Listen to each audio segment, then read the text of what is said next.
نحمدہ و نصلی علی رسولہ الکریم اما بعد فاعوذ باللہ من الشیطان الرجیم بسم اللہ الرحمن الرحیم ان اللہ و ملائکۃ یصلون علی النبی یا ایھا الذین آمنوا صلوا علیہ وسلموا تسلیما اللہم صل علی محمد وعلی آل محمد کما صلیت علی ابراہیم وعلی آل ابراہیم انک حمید مجید اللہم بارک علی محمد وعلی آل محمد کما بارکت علی ابراہیم وعلی آل ابراہیم انک حمید مجید۔ السلام علیکم میرے بہن بھائیو، میرے وی لوگ میں خوش آمدید۔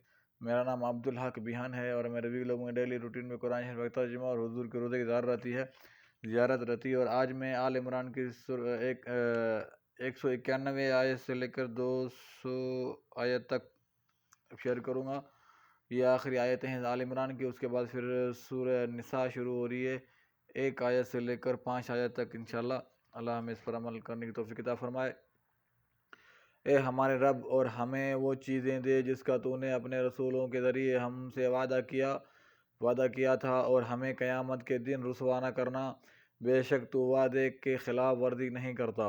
پھر ان کے رب نے ان کی دعا قبول کی کہ تم میں سے کسی عمل کرنے والے کا عمل ضائع نہیں کروں گا، خواہ کوئی مرد ہو یا عورت، تم آپس میں ایک دوسرے کے ہم جنس ہو۔ پھر جن لوگوں نے ہجرت کی اور انہیں ان کے گھروں سے نکال دیا گیا اور انہیں میری راہ میں تکلیف دی گئی اور انہوں نے جہاد کیا اور وہ قتل ہوئے، تو میں ضرور ان کے برائیاں ان سے دور کر دوں گا، اور یقیناً انہیں ایسے باغوں میں داخل کروں گا جن کے نیچے نہریں جاری ہیں۔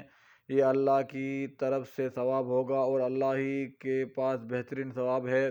جن لوگوں نے کفر کیا ان کا شہروں میں چلنا پھرنا آپ کو دھوکے میں نہ ڈال دے، یہ تھوڑا سا فائدہ ہے، پھر ان کا ٹھکانہ جہنم ہے اور وہ برا ٹھکانہ ہے۔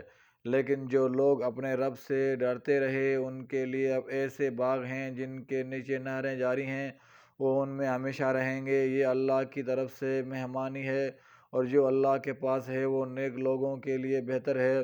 اور بے شک اہل کتاب میں سے بعض ایسے بھی ہیں جو اللہ پر اور جو کچھ تمہارے طرف نازل کیا گیا اور جو کچھ ان کے طرف نازل کیا گیا اس پر ایمان لاتے ہیں، وہ اللہ کے سامنے جھکنے والے ہیں۔ وہ اللہ کی آیتیں تھوڑی قیمت کے بدلے نہیں بیچتے، وہی ہیں جن کا اجر ان کے رب کے پاس ہے، بے شک اللہ جلد حساب لینے والا ہے۔ اے لوگو جو ایمان لائے ہو، صبر سے کام لو، ثابت قدم رہو اور حق کی خدمت میں سرگرم رہو، اور اللہ سے ڈرو تاکہ تم فلاح پاؤ۔ آج سورہ آل عمران یہاں مکمل ہوئی۔ صبر کرو یعنی طاعات کے اختیار کرنے اور شہوات و لذات کے ترک کرنے میں اپنے نفس کو مضبوط اور ثابت قدم رہو۔ یہ الگ سے لکھا ہوا ہے۔ صابرو جنگ کی شدت میں دشمن کے مقابلے میں ڈٹے رہنا، یہ صبر کی سخت ترین صورت ہے، اس لیے اسے علیحدہ بیان فرمایا۔ اور رابطو میدان جنگ میں، محاذ جنگ میں مورچہ بند ہو کر ہمیشہ ہم وقت چوکنا اور جہاد کے لیے تیار رہنا مرابط ہے، یہ بھی بڑی عزم و حوصلہ کا کام ہے۔ اس لیے حدیث میں اس کی فضیلت وارد ہے کہ اللہ کے راستے جہاد میں ایک دن پڑاؤ ڈالنا یعنی مورچہ بند ہونا دنیا و ما فیہا سے بہتر ہے۔ یہ حدیث مبارک البخاری کی حدیث 2892 آیت میں وارد ہے۔ ابھی سورہ نساء شروع ہو رہی ہے۔ سورہ نساء کی پہلی آیت سے اللہ کے نام سے شروع کرتا ہوں جو بہت رحم کرنے والا نہایت مہربان ہے۔ اے لوگو اپنے رب سے ڈرو جس نے تمہیں ایک جان سے پیدا کیا اور اسی سے اس کا جوڑا پیدا کر کے ان دونوں سے مرد اور عورتیں کثرت سے پھیلا دیں، اور اللہ سے ڈرو جس کے واسطے سے تم آپس میں سوال کرتے ہو، اور رشتے توڑنے سے ڈرو، بے شک اللہ تم پر نگہباں ہے۔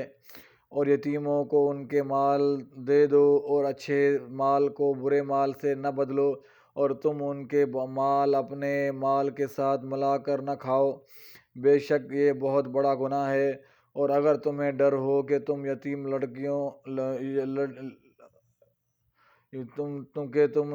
لڑکیوں کے بارے میں انصاف نہ کر سکو گے تو ان کے بجائے ان عورتوں میں سے جو تمہیں اچھی لگیں 2 یا 3 اور چار چار سے نکاح کر لو۔ پھر اگر تمہیں ڈر ہو کہ تم انصاف نہ کر سکو گے تو ایک ہی سے نکاح کرو نکاح کرو، یا اپنی ملکیت کو کی لونڈیوں سے ازواجی تعلق رکھو۔ یہ زیادہ بہتر ہے کہ اس طرح تم ناانصافی کرنے سے بچے رہو گے۔ اور عورتوں کو ان کے مہر خوشی سے دے دو۔ پھر اگر وہ اپنی مرضی سے تمہیں کچھ مہر چھوڑ دیں تو تم اس سے شوق سے کھا سکتے ہو، اور تم اپنے وہ مال نادان لوگوں کے سپرد نہ کرو جو اللہ نے تمہارے لیے گزر بسر کا ذریعہ بنایا ہے، البتہ ان میں سے انہیں کھانے اور پینے کے لیے دو اور ان سے اچھی بات کہو۔ صدق اللہ العظیم۔ اللہ تعالیٰ ہمیں اس پر عمل کرنے کی توفیق عطا فرمائے۔ اس پہ یعنی قطع رحمی سے، کیونکہ یہ بہت بڑا گناہ ہے، چنانچہ نبی صلی اللہ علیہ وسلم کا فرمان ہے، قطع رحمی کرنے والا جنت میں نہیں جائے گا۔ صحیح بخاری الادب باب 11 حدیث 5984۔ احادیث میں قرابت داریوں کو ہر صورت میں قائم رکھنے اور ان کے حقوق ادا کرنے کی بڑی تاکید اور فضیلت بیان کی گئی ہے، جسے صلہ رحمی کہا جاتا ہے۔ ارحام رحم کے جمع ہے، مراد رشتہ داریاں ہیں جو رحم مادر کی بنیاد پر ہی قائم ہوتی ہیں۔ اس سے محرم اور غیر محرم دونوں رشتے مراد ہیں، کیونکہ یہ عورت کا ایسا حق ہے جسے ادا نہ کرنا سخت گناہ ہے۔ چنانچہ نبی کریم صلی اللہ علیہ وسلم نے فرمایا، اللہ تعالیٰ نے تم پر حرام کر دیا ہے ماؤں کے نافرمانی کو، بیٹیوں کے زندہ کاٹ دینے کو، اپنے اوپر جو کسی کا حق ہو اس کے ادا نہ کرنے کو، اور دوسروں سے ناحق طلب کرنے کو، اور آپ نے ناپسند کیا فضول باتیں کرنے، بہت سوال کرنے اور مال کے برباد کرنے کو۔ صحیح بخاری الاستقراض باب 19 حدیث نمبر 2408۔ اللہ تعالیٰ ہمیں اس پر عمل کرنے کی توفیق عطا فرمائے، اور اللہ تعالیٰ ہمارے گناہ معاف فرمائے، بے اولادوں کو صالح اولاد عطا فرمائے، جن کو اولاد ہے ان کے ماں باپ کی عزت احترام خدمت کرنے کی توفیق عطا فرمائے، بے روزگار کو رزق حلال عطا فرمائے، بیمار کو شفا عطا فرمائے۔